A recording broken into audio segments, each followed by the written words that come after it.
Sorry about that. That's to be continued. So we're talking about the Little Rays of Hope, and I was talking about housing help there in Ottawa, where I was.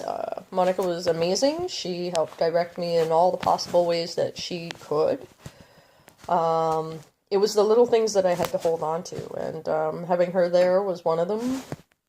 Having a amazing few doctors that would be beyond call me in the middle of the day, have their secretaries call me just to check up on me, knowing that I was struggling, seeing that I was trying in every direction to figure out what was going on and what was driving me mad, because I knew it wasn't what they were saying. I knew it was an outside form, in a sense. So to back up a little bit, I'm probably going to jump all over the place here. So when I would leave my apartment, I would slowly stay away for like 6-7 hours, sometimes 3 days at a time, and I would notice I would start to feel better, and then I would go back into the environment, and all the symptoms would increasingly come back, and the hives and the itch. Now, without any heat, I was refused heat in the winter, and I was blasted AC. No matter how many times I complained to the landlord about it being too cold, my walls were sweating. Mold eventually started to grow on the outside of the wall, so I would clean it.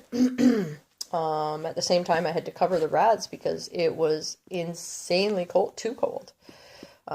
So cold temperatures for 3.5 years has led me to live with a few conditions. I have increased environmental sensitivities, and I'm allergic to the cold.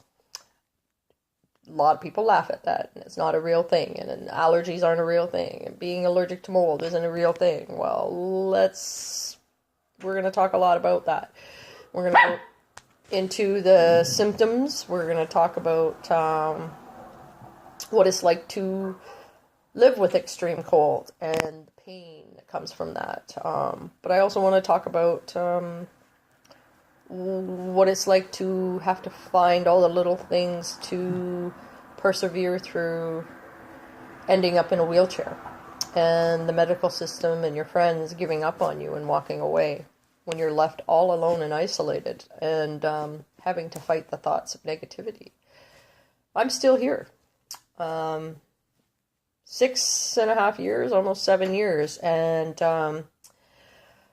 I think I have something to share. I don't think not everybody could have done what I did in what I lived through. People are like, well, why didn't you move? I tried every day.